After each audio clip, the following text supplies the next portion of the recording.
ದೃಶ್ಯ ಅದು. ಇನ್ನು ಇದೇ ದಕ್ಷಿಣ ಕನ್ನಡ ಜಿಲ್ಲೆಯಲ್ಲಿ ಭಾರಿ ಮಳೆಯಾಗ್ತಾ ಇದೆ, ನಮ್ಗೆ ಗೊತ್ತೇ ಇದೆ. ಮಳೆ ಜೊತೆಗೆ ಲಾಕ್ಡೌನ್ ಕೂಡ ಇದೆ.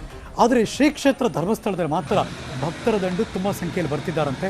ಹೊರ ಜಿಲ್ಲೆಗಳಿಂದ ನೂರಾರು ಭಕ್ತರು ಬರ್ತಾ ಇದ್ದಾರೆ. ರಭಸವಾಗಿ ಹರಿತಾ ಇದೆ ನೇತ್ರಾವತಿ ನದಿ. ತೀರ್ಥ ಸ್ನಾನವನ್ನು ಮಾಡಿ ಅಲ್ಲಿ ದರ್ಶನ ಪಡ್ಕೋತಿದ್ದಾರೆ. ಕೊರೋನಾ ಪಾಸಿಟಿವ್ ರೇಟ್ ಜಾಸ್ತಿ ಇರುವ ಹಿನ್ನೆಲೆಯಲ್ಲಿ ಜೂನ್ 21ರವರೆಗೆ ದಕ್ಷಿಣ ಕನ್ನಡ ಜಿಲ್ಲೆ ಸಂಪೂರ್ಣ ಲಾಕ್ಡೌನ್ ಆಗಿದೆ. ಆದರೂ ಭಕ್ತರು ದೇವಸ್ಥಾನಕ್ಕೆ ಬರ್ತಿದ್ದಾರಂತೆ.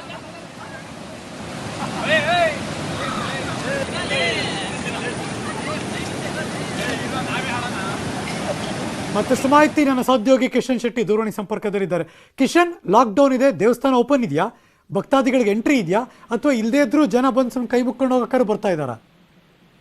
ಪ್ರಮುಖವಾಗಿ ದಕ್ಷಿಣ ಕನ್ನಡ ಜಿಲ್ಲೆಯಲ್ಲಿ ಹಲವಾರು ದೇವಸ್ಥಾನಗಳಿದೆ. ಆದ್ರೆ ಎಲ್ಲೂ ಕೂಡ ದೇವಸ್ಥಾನಗಳು ಓಪನ್ ಇಲ್ಲ. ಆದ್ರೆ ಧರ್ಮಸ್ಥಳದಲ್ಲಿ ಮಾತ್ರ ಭಕ್ತರಿಗೆ ಸ್ವಲ್ಪ ಮಟ್ಟಿನ ರಿಯಾಯಿತಿಯನ್ನು ಕೊಟ್ಟಿರುವಂತದ್ದು. ಯಾಕಂದ್ರೆ ಹೊರ ಜಿಲ್ಲೆಗಳಿಂದ ನೂರಾರು ಸಂಖ್ಯೆಯಲ್ಲಿ ಭಕ್ತರು ಈಗಾಗಲೇ ಕ್ಷೇತ್ರದತ್ತ ಆಗಮಿಸಿದ್ದಾರೆ. ಹಾಗೆ ರೀತಿ ಧರ್ಮಸ್ಥಳ ಮತ್ತು ಕುಕ್ಕೆ ಸುಬ್ರಹ್ಮಣ್ಯದಲ್ಲಿ ಕೂಡ ಹೋಗ್ಬೇಕೆಂಬ ಆಶಯ ಭಕ್ತರಿರುತ್ತೆ. ಆದ್ರೆ ಕುಕ್ಕೆ ಸುಬ್ರಹ್ಮಣ್ಯ ಸಂಪೂರ್ಣವಾಗಿ ಸೀಲ್ ಡೌನ್ ಆಗಿರೋ ಕಾರಣಕ್ಕಾಗಿ ಕೇವಲ ಧರ್ಮಸ್ಥಳಕ್ಕೆ ಬಂದು ಹೋಗ್ತಿದ್ದಾರೆ.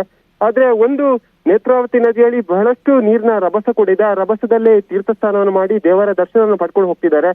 ಭಕ್ತರ ಸಂಖ್ಯೆ ದಿನದಿಂದ ದಿನಕ್ಕೆ ಜಾಸ್ತಿ ಆಗ್ತಿರೋ ಹಿನ್ನೆಲೆಯಲ್ಲಿ ಈಗಾಗಲೇ ಡಾಕ್ಟರ್ ಡಿ ವೀರೇಂದ್ರ ಹೆಗ್ಡೆ ಅವರ ಆಪ್ತ ಕಾರ್ಯದರ್ಶಿಯಾದಂತಹ ವೀರಶೆಟ್ಟಿ ಅವರು ಒಂದು ಪತ್ರಿಕಾ ಪ್ರಕಟಣೆ ಹೊರಡಿಸಿರುವಂತದ್ದು. ಸದ್ಯ ದಕ್ಷಿಣ ಕನ್ನಡ ಜಿಲ್ಲೆಯಲ್ಲಿ ಲಾಕ್ಡೌನ್ ಇದೆ. ಹಾಗಾಗಿ 21ನೇ ತಾರೀಕು ತನಕ, ಅಂದ್ರೆ ಜೂನ್ 21ನೇ ತಾರೀಕು ತನಕ ಯಾರು ಕೂಡ ದೇವಸ್ಥಾನಕ್ಕೆ ಬರೋದು ಬೇಡ ಎಂಬ ವಿನಂತಿಯನ್ನ ಮಾಡಿದ್ದಾರೆ. ಆದ್ರೆ ಬೇರೆ ಬೇರೆ ಜಿಲ್ಲೆಗಳು ಅನ್ಲಾಕ್ ಆಗಿರೋ ಕಾರಣಕ್ಕಾಗಿ ತುಂಬಾ ಸಮಯ ಆಯ್ತು, ಸುಮಾರು 2 ತಿಂಗಳಾಯ್ತು ದೇವಸ್ಥಾನಕ್ಕೆ ಹೋಗಿ ಅನ್ನೋ ಭಾವನೆ ಇಟ್ಕೊಂಡಂತ ಭಕ್ತರು ಧರ್ಮಸ್ಥಳಕ್ಕೆ ಬಂದು ಈಗ ಹೋಗಿ ಸೇವೆಯನ್ನ ಮಾಡಿ ಬರೋಣ, ದೇವರಿಗೆ ಕೈ ಮುಗಿದು ಬರೋಣ ಎಂಬ ಆಶಯದಿಂದ ಭಕ್ತರು ಬರ್ತಾ ಇದ್ದಾರೆ. ಹಾಗಾಗಿ ಭಕ್ತರ ಸಂಖ್ಯೆ ಹೆಚ್ಚಾದ ಹಿನ್ನೆಲೆಯಲ್ಲಿ ಕ್ಷೇತ್ರದಿಂದ ಒಂದು ಪ್ರಕಟಣೆ ಕೂಡ ಸದ್ಯಕ್ಕೆ ಬಂದಿರುವಂತದ್ದು. ಜೂನ್ 21ರ ತನಕ ಯಾರೂ ಕೂಡ ಧರ್ಮಸ್ಥಳಕ್ಕೆ ಬರಬೇಡಿ ಎಂಬ ವಿನಂತಿಯನ್ನ ಆಡಳಿತ ಮಂಡಳಿಯವರು ಮಾಡಿಕೊಂಡಿರುವಂತದ್ದು. Harish, thank you so much Kishan Shetty, ಈ ಕ್ಷಣದ ಮಾಹಿತಿಯನ್ನು ಅಪ್ಡೇಟ್ ಮಾಡಿದ್ದಕ್ಕೆ.